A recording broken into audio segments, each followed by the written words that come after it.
We're on. I don't know. Woohoo! Do you guys like this little walk-on music? It's for the morning time, feeling the vibes. I do Don't like Maybe it. hear not. it. You Yeah. don't hear it. Okay, you don't hear it. I hear it. Well, hey, it's good to see you guys again. We haven't seen each other since we got back from Okinawa. And before we hopped on, I think Paige, you were saying this doesn't feel right that we've got, or Krista, you said that, like we're back to virtual. Kind of a bummer, isn't it? Yeah. It Virtual feels totally. so good until you Yeah. know what it's like to be in a car together. Yeah, Yeah. totally. Yeah. Well, we have so much to go through today. And then two of our travel partners are not with us today for various reasons. But Amber, Stacy, we love you. We know you couldn't join us today. So we'll try to channel your wisdom as well. But I am joined by Krista and Paige. We spent a long, long time together in Okinawa, in a foreign country. Krista, it was my first time meeting you in person. Yeah. And I think for the two of you, it was the first time as well. Yeah. Yes. Yeah. Yeah. For me, the whole group was brand new. I hadn't met any of you. Well, now we're bonded for life. Yeah. So Yeah. here we go. Let's dig in. So today we want to talk to everybody. Hopefully we have folks from senior living and otherwise joining us today. And we wanted to talk a little bit about some of the surprising things that we found in our trip to Okinawa, one of the first blue zones that the think tank group will be going out to visit. And we spent a lot of time out there together. A lot to unpack. We're going to try to frame this in a way that it feels cohesive to other people who did not have our experience. So let's dig in. I want to start with Ikigai. We spent so much time talking about it. It's a popularized Japanese concept that is most often interpreted as the like meaning of life or the purpose of life. And then that theme showed up. Ikigai showed up a lot throughout our trip. So I thought that would be a great way for us to kick off. Ikigai, what surprised you about that concept specifically for either of you? Paige Okay. is gonna. Yeah, okay, I was, it's always that nice we figuring it didn't out. have that trouble in Okinawa, I by the know, way. right? It We was, all um, Krista, you're I up. think, for me, talking about it prior, knowing we were going to do this workshop, and I think we probably expected it to come up. But to truly see it and practice without the word needing to be said, that True. feeling of people having this ikigai, this general everyday purpose in their life, was, I think, shifted my perspective of a lot of just my life too, of maybe Mhm. forgetting that sometimes, or not always focusing around that joy of every day, Mhm. and then noticing it. Yeah. Oh, Krista froze a little bit. I thought it was me So this time. yeah. Oh, while she's deep in contemplation, I think we should define for people who haven't seen the concept of ikigai before.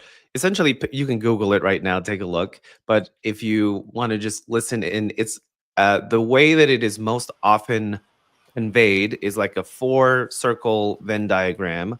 What do you love? What are you good at? What does the world need? And what can you Mhm. get paid for? And like at the center of those four circles is your ikigai. And again, it's most commonly known as like the meaning of life or the purpose of life.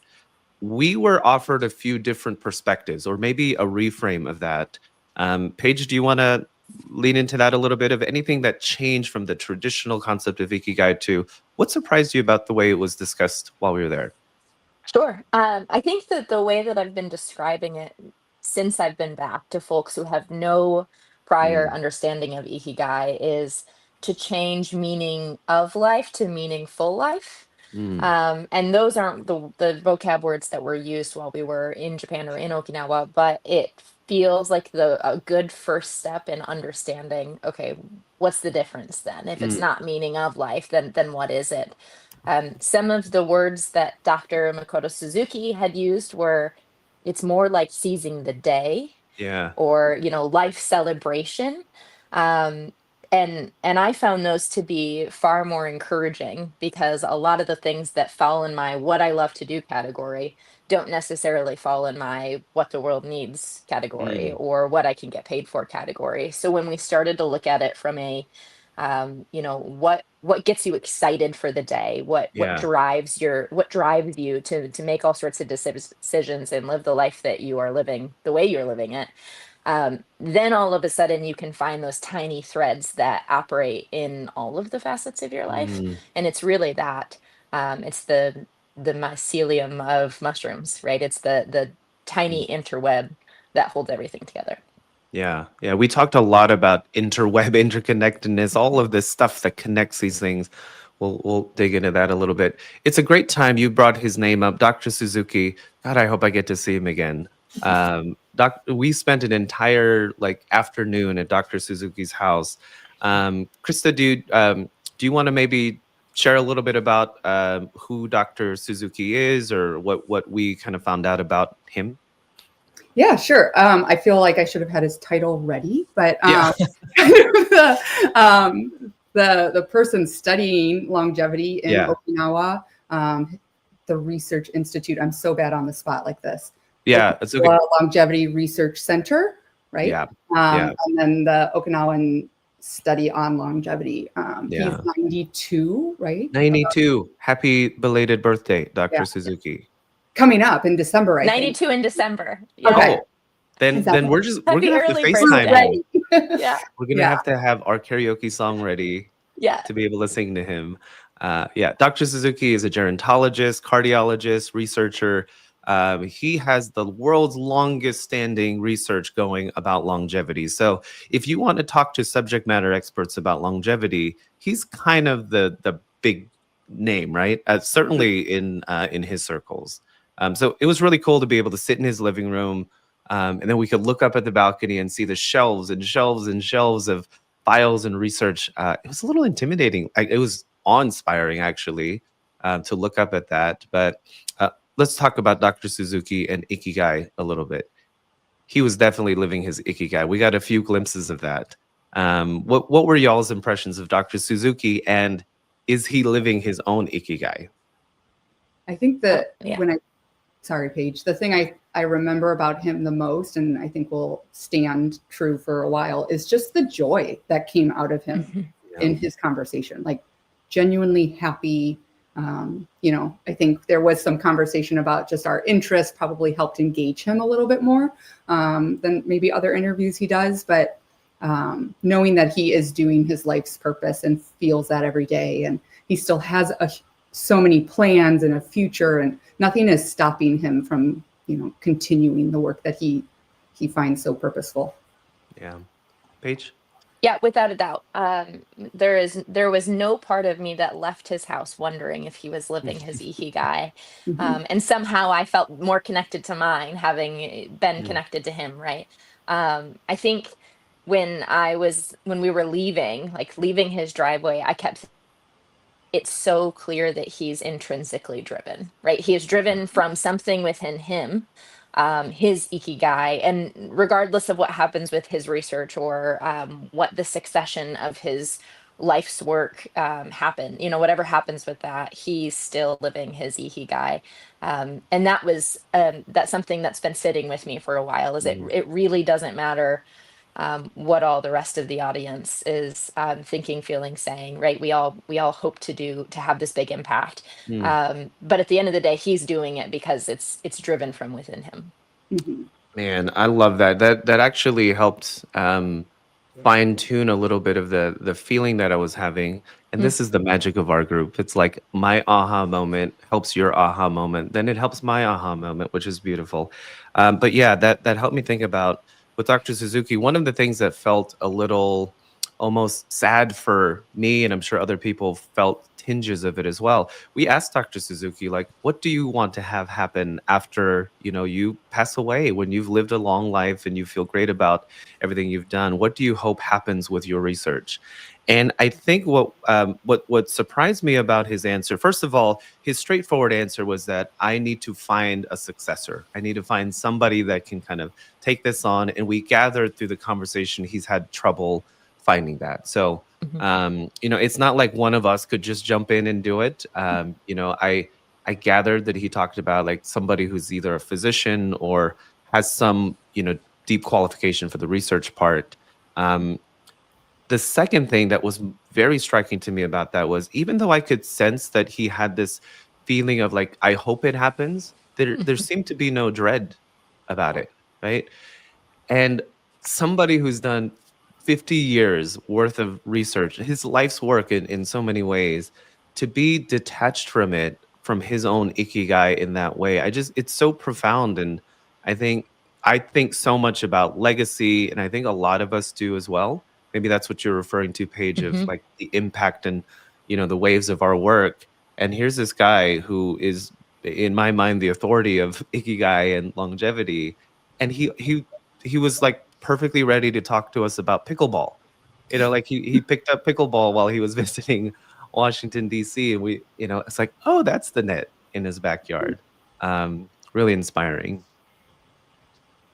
Yeah, that's exactly it, right? He felt super content, and also there was no like, I have to prove this to these people, right? There clearly Yeah. he knows the importance of the work he's doing. But to your point about he was equally as excited to share the newest goal he had in life, or the tutor that he has to help him practice English or another language, right? Or all sorts of different hobbies that he has, and it's fun and a little bit energizing to meet someone Hmm. who's so brilliant and is doing this big work, but also sees the importance of all the other pieces of life. Hmm. Yeah. I want to comment also about, there were many times where our group kind of unsolicited got some feedback that like Dr. Suzuki has never smiled so much in other interviews that he does.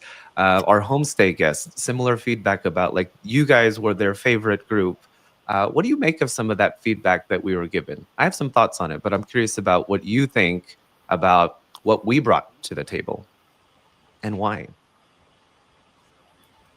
I think the Yeah. genuine curiosity that we came in with, like Mm. we were all so ready. And kind of tying like with the end of what we were saying about Dr. Suzuki, the selfishness of what we wanted out of this, Mm. in the best way. I think like selfishness is often a negative interpretation of who we are or what we want. But Dr. Suzuki was so selfish, honest, like doing the things he wanted to do in the best way to Yeah. bring him that constant joy. And, like just like pickleball, like the silliest thing, but that's what he wanted to spend time doing and learning. And it added to his overall well-being, I think, in the day, in the moment, in his lifespan. And so like for us with this constant, we were so intrigued, but we wanted to be there for the right reasons, I think, Mhm. individually and as a group, to make sure that the people around us felt that love and that care. And I think that's not to place that on us, but I think that's who we are as people and in Yeah. the work that we do every day. Yeah. I love that about our group. And it was something my admiration for each of the members of this group grew like every day. I think there were days where we were like, okay, we need a break from each other. And then we came back and was like stronger for it. But one of the things I loved about our group was when it was time to put our attention to people, it just automatic. Everybody was just in their zone. And it was something I felt really proud of our profession in general, that our instinct when we enter those moments is to be interested, not interesting. And I think Mhm. that probably is the reason. And I think one of our homestay hosts said like they asked a lot of questions. Am I remembering that correctly? Mhm. Yeah. Yep. So do we want to jump into homestay, or is there some? We could talk about Ikigai the whole hour probably. But is there anything else on Ikigai I want to make sure we get a chance to talk about? I don't think so. I think the Yeah. homestay is a great next topic. Yeah. Yeah. It was such a good experience, and I mean, I think it's the perfect, right. It being at the homestay gave us practice at being Mm. present in a way that I think we might not have had for the Ikigai lessons had we not had a really intimate homestay Yeah. days before. So it was, I mean, this isn't what you asked, but the steps in which we took each part of our trip, right? Our homestay before our Mm. Ikigai Yeah. lessons, and then before our interview, are um, I just keep stepping back and going, man, we really, some of that we manufactured really well, and others we got pretty lucky because it Yeah. feels like it set us up for success. Yeah. including a homestay. Yeah, you're right. It did progressively build on each other, and I think like doing the Ikigai workshop first would have felt very different than the way it actually naturally happened. Yes. Um, Krista, what do you remember most about our homestay? By the way, the three of us got to be in the same home, and then Hmm. half of our group was in the other home. So Oh, would you look at that? would you Yeah. look at that? Yeah. So that was such a fun experience. I've got some thoughts on it, but Krista, what kind of impressed upon you the most of our homestay? Yeah, I think so. Our host, his name was Kinjo, an older gentleman, I think 72, 73. Just this calm force was my impression of him. And what it was so early on in the trip, and I think I said it in the car after, of I was so appreciative to have him as our host with the two of Hmm. you. The other host was super excited and chatty and beautiful in her own way. Yeah, But I think I needed Kinjo in yeah. that exact moment. And then I'm still thinking about the moment we were all leaving, and Tommy, the female host, was putting flowers in all of the girls' hairs. Hmm. And she just swooped around and kind of went right by me into the house to get Paige or Stacy, another member. Hmm. And Kinjo looked at me and was like, "What? You didn't get a flower?" And so he went down, grabbed a flower, and started putting in my hair. And instantly, Tommy was like, "No, no, no, this is my thing." Like there was this little battle between the two. But for me, that was, I felt like he really saw me. This subtle moment of like, you won't be forgotten. And not that she was going to either, but like it just felt like the connection was there of the day and a half that we spent with him, for him to kind of, take that little moment to make sure that I had the flower as well. Yeah, I thought that was sweet. Paige, what about you? I was thinking in that moment, I think Krista looked at me and said, "Our host is so tender." Hmm. And I haven't stopped using that word to describe our host since. I wouldn't probably have connected that word, but it was this tender, sweet, loving human. One of the things I loved most about being at the homestay was that our language was really very broken. We Yeah, that's each knew true. a handful of words, and he knew a handful of words in English, and that was it. And that felt like such a gift because we had to find, we were all a little awkward, us with him with us, his wife with us, right? And we found these tiny little joys to be excited about or to relate to. I think there's something about stumbling around together and being a little bad at something together, and trying at something and not getting it quite right, that allows you to bond with someone in a different Hmm. way than if you both are in your native language. The homestay is where we learned that the few Japanese words that Hmm. we knew weren't Okinawan words, Yeah. and we were corrected. And that really set the tone for me to figure out, okay, what do I need to learn about this culture that is not what I've read in books about the Mm. Japanese culture? And how do I use that language differently in a way that makes this host feel seen? And some of the words that I used the rest of the trip that brought me such joy and connection with Mm. other people really came from Kinjo. Yeah. I in the comments of the LinkedIn feed, I posted a photo of Kinjo. So as you're Mm, listening to this, just scroll to the comments, guys, and take a look. So when you hear the story of Kinjo, and then you can see his face, and he's holding up a little sign that says his name in English and in Japanese. And the reason that that happened was that he actually wanted to do it for us. He wanted to remember it, so he wrote mhm. out all of our names. I suspect phonetic spellings in Japanese of our English names. And then he asked us to sit on his couch in that order, and he wanted to take a photo of us. So that Right photo, after we woke up. right Yeah. after we woke up. That photo's just for us. You won't see it on LinkedIn. But it was such a sweet moment, and tender feels right. And I love, Paige, what you talk, like what you're making me think about is the precision of curiosity and interest. We can't Mhm, just show up and say, so like we meant well by coming and saying arigato, and like thank you, and all of the things. And then we learned, well, here's the Okinawan way of saying it. And then, Paige, you were so good about it. From then mm, on, I don't think I heard you say the Japanese thank you, and it was just the Okinawan thank you from then on. mhm. Yeah. And what a great lesson for us in the work that we do in senior living of the precision of knowing. You know, Mhm. there's a general knowing, and then there's the precision of it, and it really unlocked every time. Gosh, I forgot the phrase now. Do you Nihei remember? debidu.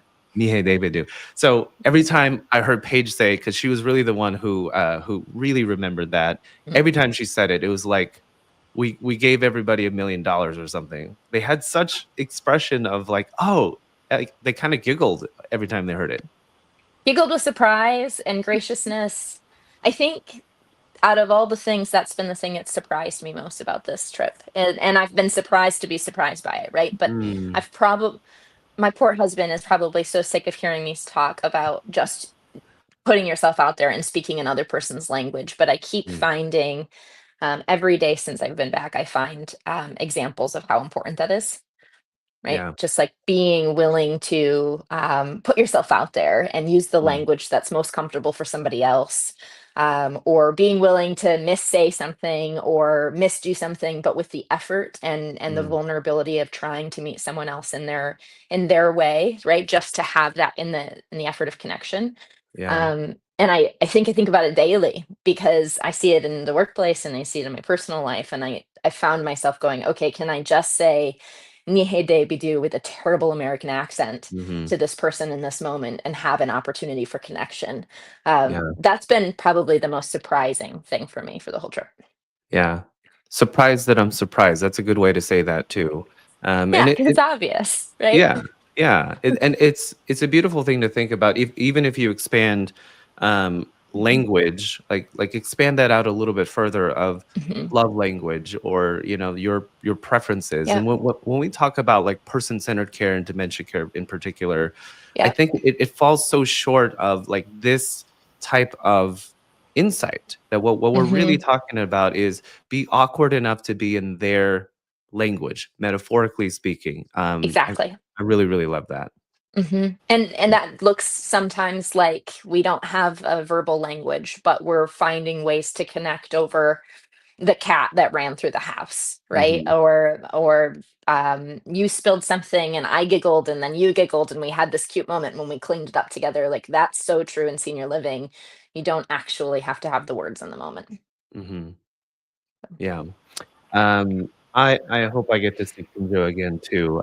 It's such an odd thing knowing how impactful those visits were. And by the way, we knew Kinjo for what, a 24, 30 hour period, and I feel like we Mhm. spent our entire week with him somehow.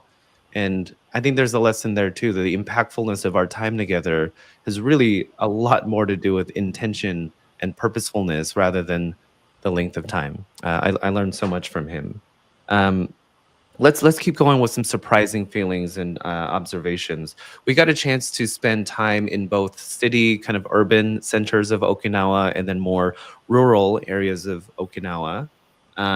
What surprised you about anything that you found in either or both of those settings? City, urban, what kind of jumped out at you? The difference between I think the city, I mean, right. I kind of expected it. Going into the city, you're going to find a more modern way of life. Going into a rural area, you're going to take a step back. That's true in the Yeah, US.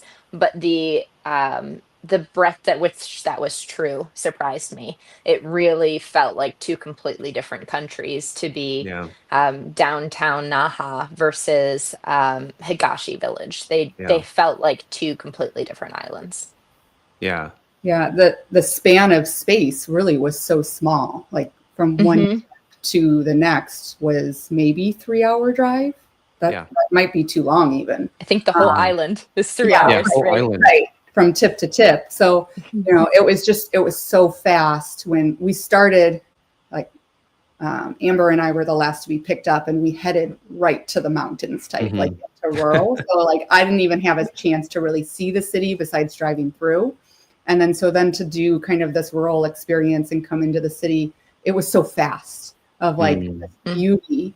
Um, and then I guess the surprise for me is, and it's happening everywhere, but the leaving of this beautiful coastline and this rural space and everyone wanting to go into the city. It was like, we're we're leaving that? Like, that's Yeah. so beautiful here. Like, but like the hustle bustle of the world around us and where people need to be and want to be to create the life they want to live is, more of the Naha or Tokyo, even like leaving the island altogether. Yeah. Yeah. Paige, you and I had a chance to, we were the first ones in Okinawa. So we had a first full day together. I love that for so many reasons. I got to have just uninterrupted time with one person from the group, which was really, really wonderful. And then we spent that day in Naha, which is like a major city area of Okinawa. And it was funny, first of all, it was kind of like, for me, it was a little bit like of an easy transition of like, well, this feels pretty, normal to US cities. And we saw so much. And then it's a funny thing, but we stopped at a Starbucks because it was there. It was convenient. It was like, there's a Starbucks. Let's go grab a coffee. And then that led to some really cool stuff where we got to see this parade and everything, which we can talk about. But it was one of the things that surprised me. I'm still making sense of whether it was a good surprise or a bad surprise or a sad surprise. But I think I shared with you guys, I had this like feeling of eeriness going into like the rural areas of Okinawa, where first of all, the longevity for the most part is kind of focused in those rural areas. So Yeah. we knew we wanted to visit both. But for me, while it was beautiful, I had a sense that we were nearing the end of the generations of people that were going to be there and breathing life into it. I don't recall seeing a bunch of young people in Ogimi Village or Higashi Village. But yeah, there was almost a sadness of like, this is so beautiful. And yet, I wonder if we came back 25 years from now, 50 years from now, how much further would Ogimi Village have kind of grown over? Do you know what I mean? Literally grown over. I think there were Hmm. some areas and some pathways that were fully grown over. I have pictures where there's monuments completely grown over. Yeah, I completely agree with you. I think something you said on our trip was that it feels like we caught it at the tail end of an era, Hmm. right? Like we're getting this like last peak at the last minute, and I don't know, how close to the end we are on that, but the sentiments from other people were the same. And then something I found fascinating, although not surprising, is that the folks that were a little bit younger that we met in those areas came from mainland Japan Yeah. intentionally looking for, they started in Tokyo, which is massive. And then now they're in this village being very intentional, really Yeah. trying to change their lifestyle. And so it's clearly not an accident that they landed there, right? But Mm, those who have been born into those villages are leaving or not coming back for a variety of reasons. yeah. Not all that dissimilar from our own experiences here, right? In the US, you can liken it to going back to your small hometown where you grew up, and Mm. more people are living to the closest city. Yeah. Krista, what were you thinking? I was just wondering, did we hear from Kinjo or Tommy about that at all? Like, I never got Mm. this sense of dread of like, oh, everyone's left us, or Yeah. Mm. what will happen. It's something to think of now of like, again, just that their difference in a way of life is not thinking about too far into the future, just Yeah. looking for what's right in front of you. So I think, that just hit me now too. It's interesting.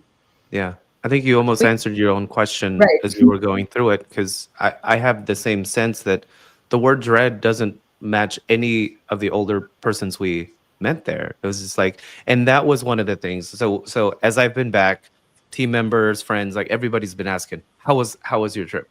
And the main thing that I tend to, like, if I have 30 seconds with somebody, what's the thing I want to say? And the thing I want to say is how much gratitude was an anchoring feeling and theme throughout the entire visit. Great word for longevity, intentional. Thanks, Gary. But gratitude, Tommy, I think, I don't want to misquote her, and I don't know if you guys remember exactly what she said, but I'll attempt it.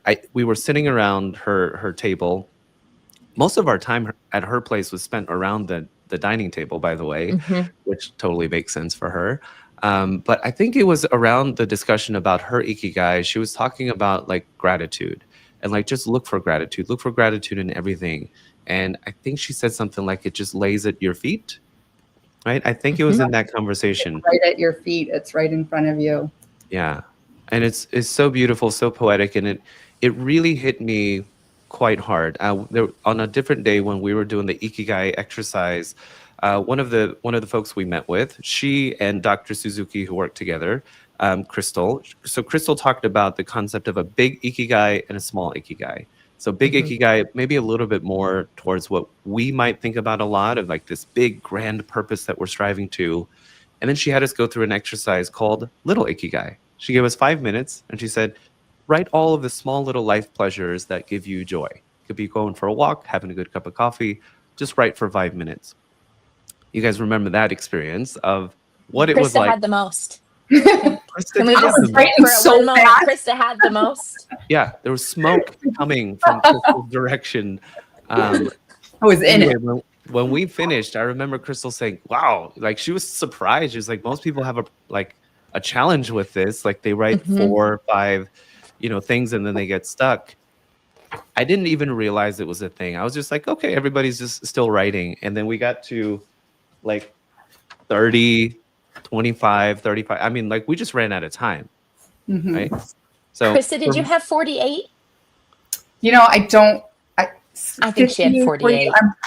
I just pulled it out. I was hoping I had a number on it, but like a little Okay. tidbit of something for the people to do, like listening. Like think Yeah. about those little things that bring you joy. How often do you spend time doing that?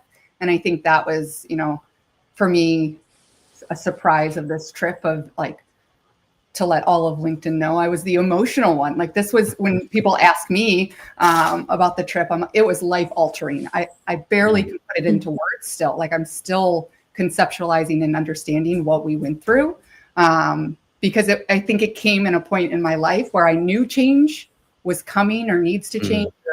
Or, being a mom and a working parent and a wife and all the roles that we play, this kind of recentered me of like, this is where you are. These are the people you care about in the general scheme of it all. And then to do something like write down these little things that bring you joy. I was, like staying up late. Like I just looked, what is one of them? Like I love staying up late, but sometimes I attribute it to being bad for me or, but those are my quiet moments when the kids are in bed and I have some time to myself and can pour a glass of wine or, so like to celebrate that and to recognize that in our own lives, to be intentional. I think Gary said like intentionality is so key to what we're doing every day in the work that we do. And we miss it. We forget about it sometimes. Yeah.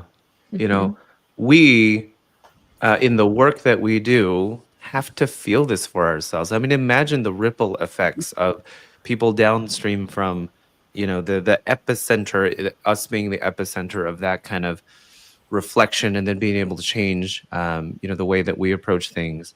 The big Ikigai, little Ikigai exercise for me, while I had no problem coming up with my little Ikigai, the big stark realization for me was how little time I spend on the little Ikigai. And that was a powerful thing for me. I'm still thinking about it of I feel completely centered in my big Ikigai. Every day I get to do my work, think tank, Bella Groves, everything. It's just I feel completely in the center of my purposefulness and meaningfulness. And then, when I look at my little Ikigai list and I'm looking at like play music, make food, taste great food, pet my dog, read, write. Like I'm looking at all of my stuff and I had a keen awareness of it. I'm like 9 or 10 in and I started feeling like, oh yeah, I'm not doing that. I'm not doing that. I'm not doing that.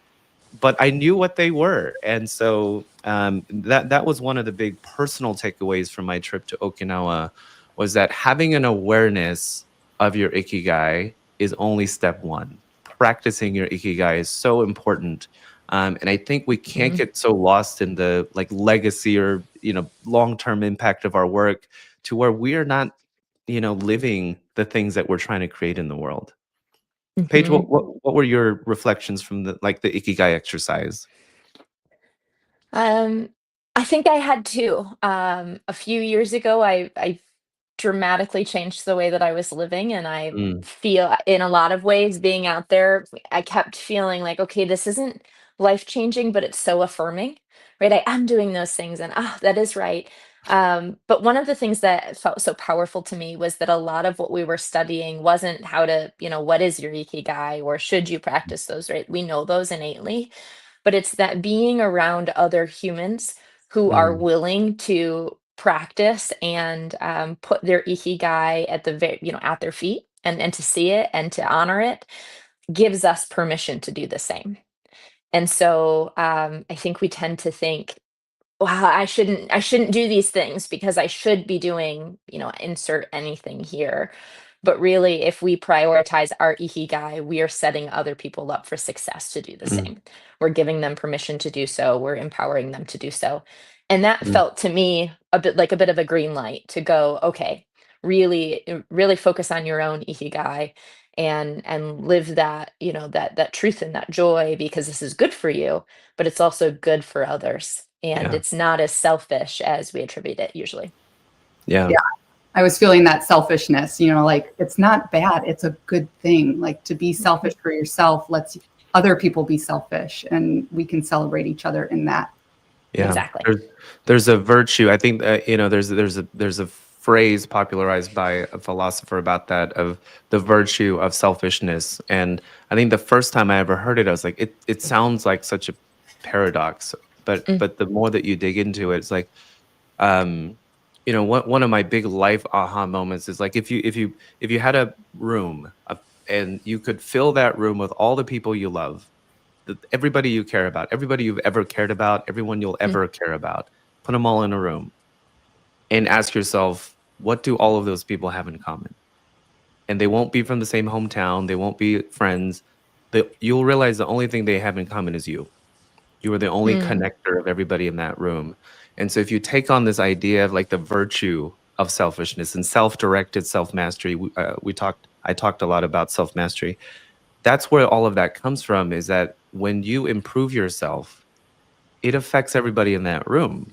And, mhm. is there a single one of us that was like, no, I regret spending the 10 days in Okinawa. I should have been, updating my reports instead.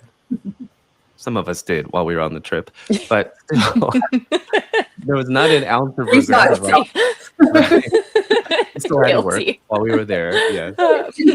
Um, but it was such a powerful lesson. And for me, is one of the immediate impacts of our time there. I was like, I need to be mindful of practicing my small ikigai every day. And I'm Mhm, proud to say I'm doing better on that now.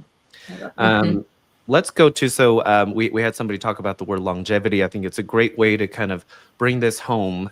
One of our specific purposes of going to Okinawa, but beyond like having our personal reflections, is what are we going to do with it? How are we going to bring that back? What's, in our personal life, in our professional life? I have some ideas and some ways that I'm going to start doing that for Bella Groves. And a lot of this is going to come to Think Tank in December. I feel like as I'm talking about it, I'm probably just going to be like, Paige, Krista, Amber, Stacy, just come up here. We'll talk about it. But I got to tell you, my I guess, the curriculum for Think Tank and the Art of Influence has changed quite a bit because of our trip to Okinawa. So now I got to rewrite a bunch of stuff. Um, Longevity. It was Dr. Suzuki who helped reframe that for us. When we think of longevity, like we had set it as in terms of like long life versus like, what do you say, quality of life versus length of life, wellness versus vitality, those kind of discussions. He gave us a new word, Choju. And the Japanese term for longevity, which he helped us understand the difference of it, is not about long life, long celebration. mhm. That feels like earth shattering. It's so small and yet it's so profound. Long celebration. What was your immediate feeling when he shared the term Choju with us? I think the thing that's most impactful for me, or the thing that is most impactful for me, is that it's actually the way that it directly translates, Hmm. and so Choju doesn't have long life, and there are implications of that because it's the way that it's innately thought about as a community changes. And we talk a lot about how language matters in senior Hmm. living, right? When you grow up and you're raised with a definition like long Hmm. celebration, it finds its way into your thinking and all, and in every facet that you can think of. And so to ponder how I might feel different if my whole life I thought of longevity as a long celebration, Hmm. and to then take that back and figure out how I can do that on a daily, has been quite impactful to me. Yeah. It's so strange that it's almost like every like older person we met with had the same brochure and they were reading from the same brochure, like they handed out pamphlets in Mhm. Okinawa or something. But it is obviously more so what you're talking about, Paige, that they just grew up with it. Like they just lived with this concept of long celebration, and imagine the impact. But here it is, that thing they say about when's the best time to plant a tree. 20 years 10 ago, years ago, yeah. right? Next best time is today. And Mm. and what a beautiful, application of that saying, application of that lesson of just start now, start today, of treating longevity as a long celebration. And for Bella Groves, our tagline is unconditional joy. And for me, as I kept putting the lens of our, business and think tank through this like filtration process of being in Okinawa, there were things that I wanted to adapt and tweak and change, but I'll say at the core, it reaffirmed the direction of what we're trying to do.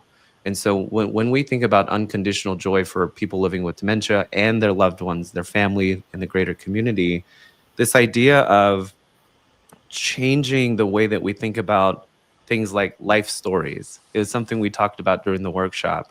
It's so common that most senior living communities have some version of what is the person's life story. We get a record of this was their job, this was their family, this is where they were born, these are the things they used to like to do, and how often that just sits in a binder. And every once in a while we may reference it, but it is always a reference back to what they used to be. And even though the form itself doesn't convey that, I think that's the implicit way that people tend to look at that.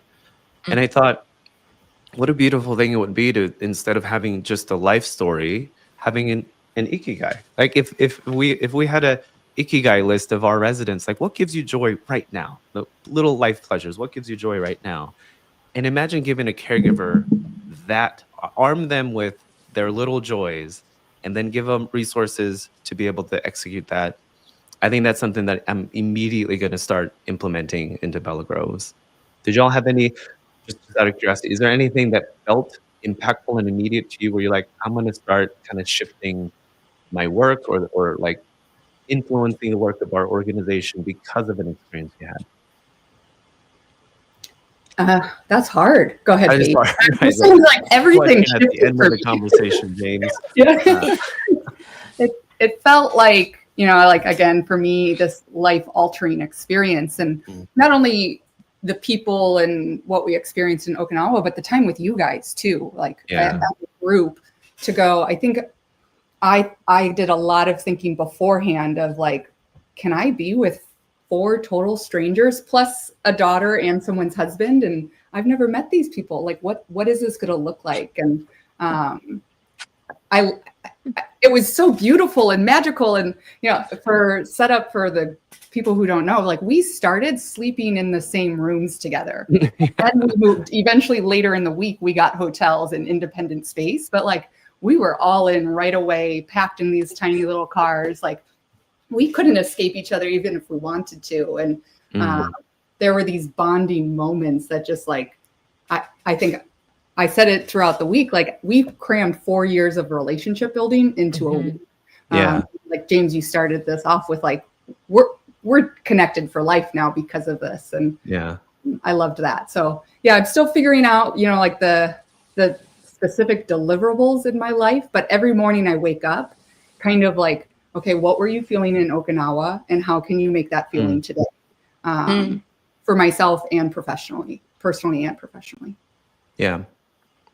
In our first LinkedIn Live, which I listened back on this morning, we did all kind of reference the fact that whatever we take away, it may take us a year or 2 or longer to find the application of that. So very wise of us to go into it with that intentionality. So wise. But I totally agree. And I have to say, I think it is something that it was a little unspoken that I'm glad you're materializing now, Krista. One of the clear value propositions for think tank for me is find your people. That was a phrase that came out specifically last year by people who are experiencing the think tank. And there's something about the idea that we're coming together to work, we're coming together to improve our business acumen, our relationship skills. The idea of the think tank is not that you're coming to listen to people, you're coming to contribute, rumble with your ideas and share something imperfect. And I think that's the beauty of a deliverable, is that you work together in small groups of people from all over aging services, and you put forth something. Be vulnerable, just put forth something and see what that inspires for somebody else. And one of the things I'm most proud of a think tank is that it brings people like us together. And imagine if you had gone to Okinawa with just a random draw of like 4 other senior living professionals, it would have felt very, very different. But there was this, like social intimacy that happened from we're all here for very, very similar reasons. And it allowed us to just kind of shortcut to the deep, meaningful work and conversations. So I'm really, really grateful. Just leaning on the theme of gratitude, I'm really grateful that it was the 5 of us. And whatever comes from that in terms of work, collaborations, I mean, it's pretty clear that that was our lightning in a bottle moment. I could not agree more. Every favorite moment from every day of the trip, it was standing back and watching someone else in the group who had a superpower that I don't have, or an innate understanding that I don't have, shine in a moment that gave me the opportunity to be better. And it happened constantly. So I found myself, instead of wanting to engage all the time, like stepping back a half a step and watching this magic unfold, just because the ability to be in the presence of such was a great honor. And I felt, so huge pride to be able to wear the Cordia name tag and to bring that forward. But it was also so exciting to have 4 other peers in the industry and to watch all that they can contribute to the industry, but also to me as a human, as a professional, as a world traveler. It was such an honor. Yeah, there was a moment where Amber was talking, I think day 2, and James reflected after, of like, we weren't interrupting.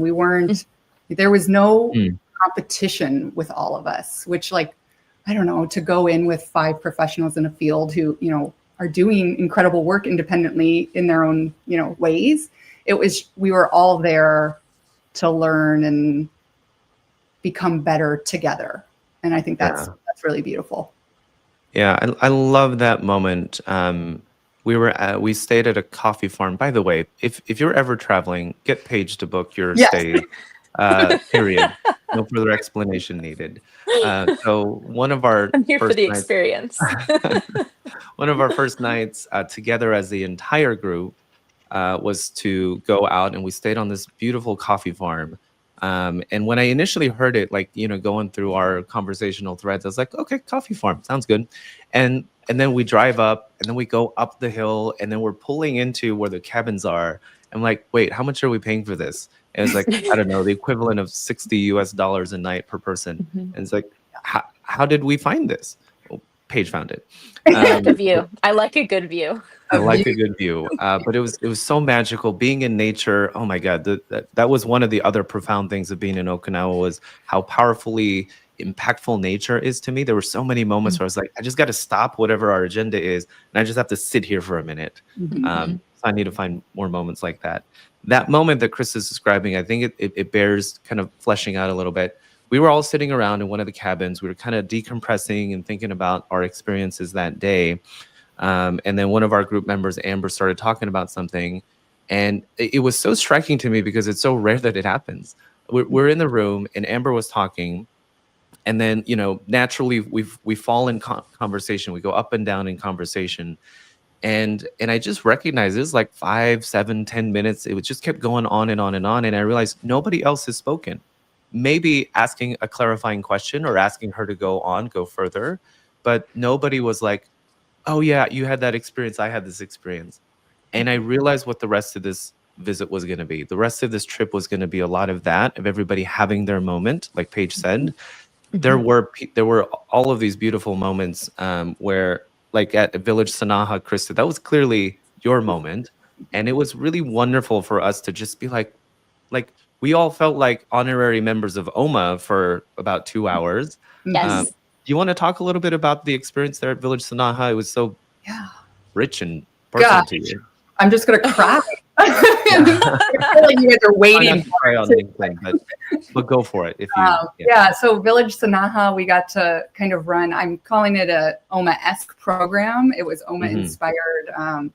I think, and reflecting afterwards, it was so all encompassing for me. Like I'm still going through photos and watching the videos to help jog my memory of what happened, because it's kind of like we were in it and it felt like very intense, but it was just beautiful to have. I think we had 6 students from the university from a Japanese class, learning Japanese, came to help support, with about 25 to 30 residents living in this memory care community on the water.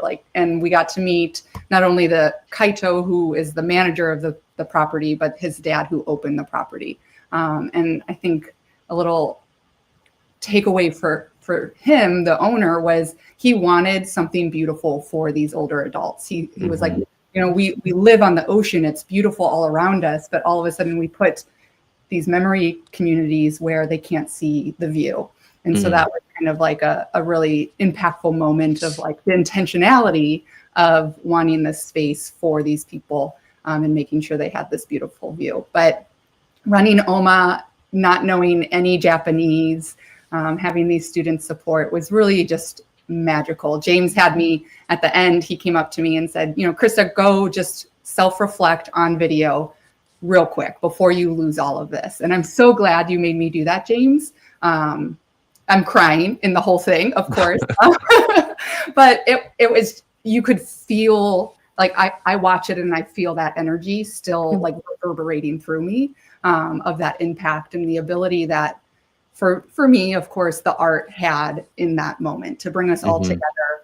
And I'm so grateful again of being with, Stacy wasn't with us this day. So you two plus Amber, and then her beautiful husband who jumped in at anything. The support and the just like, Krista's got this and we're going to make sure it happens all around her. You don't find that every day and everywhere. And I'm so grateful for that experience as well.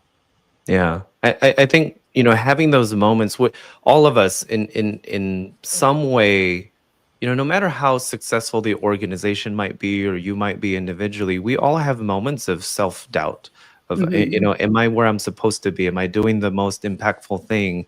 I think that all the time too, actually. And when we have moments where we can be in a space where we're like, okay, I am using my superpower, and that moment for me, being able to watch you do that was really great. I didn't make you record a video. I prompted. No, you did not make. I did when He made me. He didn't make me do that. So yes, It was a great. There were a couple times, and I don't know if you did it with other members, but a couple times during the week, you were intentional in that of like, take a moment and reflect on this, whether you write it down or take a video. And I was super grateful for those. Yeah. That this trip would have been completely different with different people. All right. Unfortunately, we got to land our time here. So in the last couple of minutes, maybe we can share some some clear takeaways or prompting for people who didn't get to go on this trip. And that's one of the quintessential elements of the think tank.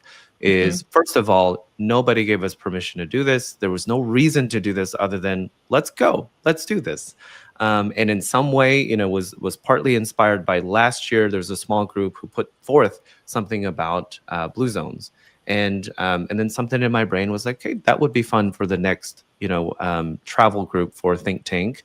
And then Paige was on board, pretty much from the beginning. Is like, you had me at travel. And then Amber quickly was like, okay, when are we doing this thing? And then through the process, we found Krista, you'd been kind of in the wings of the think tank for several years. And what a big leap to go from like not having been at all to let's go meet in Okinawa first and then and then have think tank. And then Stacy really completed our group. I think through the course of this conversation, my big aha moment, the thing that I would tell people who didn't get to go to Okinawa with us was that the subject material, the subject matter will change. It happened to be longevity this time. Last time, I went to Amsterdam with a group of people. It was about dementia villages. The subject, the thing that I want to study will change all the time. But the thing that has stayed consistent through is this feeling. Our friend Angie Gray said, I feel all the feels. Good. I hope so. I'm feeling all your feels, because that is clearly for me and probably for all of us, the thing that will stay well beyond the sunburn, which I got on the beach. But these relationships, who you're going to work with, who you're going to be inspired by, it's such a beautiful gift for ourselves. And I think in our profession, in our industry, it's the thing that I see most often. Sometimes when I'm at conferences, sometimes when I'm looking at LinkedIn, and I just can't help but feel like these are, the equivalent of collecting business cards. It's like, what do you do? What do you do? And there's this feeling of we're expediting those conversations and relationships so we can get to, I mean, a good intention, which is to help people.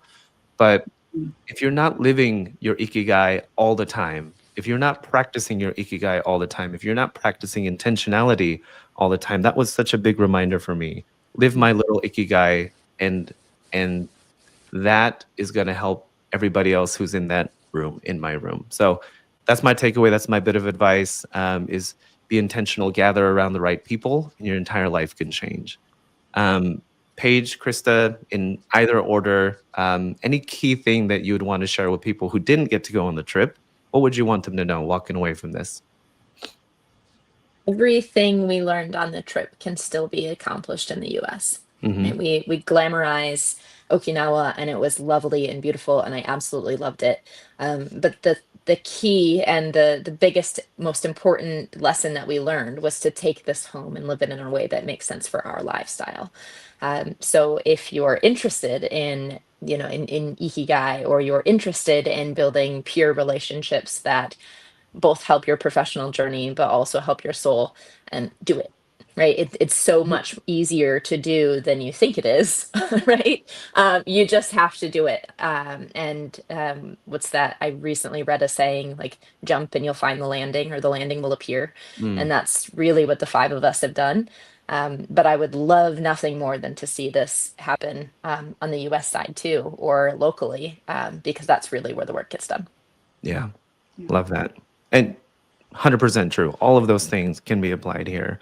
Krista, you've got the last word. Hold on, Angie. I truly have so much love and respect for you all. Can't wait to see you all at the think tank. I know, Angie, we Same, missed you Angie. last year, but again, Angie and I met a couple of years back. But that is the power of a really intentional network and community. It feels like she's always been here, and so can't wait to see you there too, Angie. Krista, round us out. What would you want people to take away that weren't able to be on the trip with us? Yeah, I think just the broad picture of it's good to be uncomfortable. Change is good. I had hesitation in this, like, do I go? Is this the right thing? I don't know these people. And I got to the Chicago airport skipping, like instantly things switched in me. And I felt, so excited for this opportunity. But we can't make change without experiencing the change that, we feel or understand. To go to a place, to go to Japan, so far away, and to not speak a language, or not know anything really in the grand scheme of it all, to be able to bring that home is only, I'm a changed person because of this trip, and that will only impact the rest of my life and the work I do. And we have to be willing to do that. It's comfortable being comfortable. But we're in an industry and a space and with people that need us to implement change and help better the lives of others. And you have to be willing to kind of take that dive. Yeah. We have so much more to unpack together. We've got our small group conversation tomorrow. We've got a deliverable that we're still committed to. So that's the other thing about us, is that we're going to take these personal experiences, put it together in some way that we hope will help other people. I'm so grateful. Can't wait to see all of you and reconnect with Stacy and Amber in Austin here pretty soon. For everybody who watched this live or is rewatching it, if you've made it all the way through this hour, We hope that you are inspired to go do your own Okinawa. You know, whether it's through the think tank or just yourself, just go have these experiences.